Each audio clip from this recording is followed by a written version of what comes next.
അഞ്ജനമെഴുതാം ഞാൻ, ഇതു നീ ആരോടും പറയില്ലെങ്കിൽ.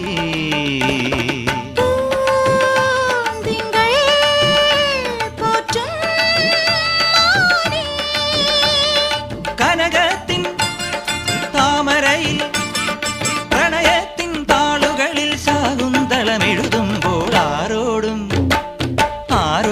പറയരുതി പ്രേമത്തിൻ ജീവരഹസ്യം. മാലിനിയുടെ തീരങ്ങൾ തഴുകി വരും പനിനീർക്കാ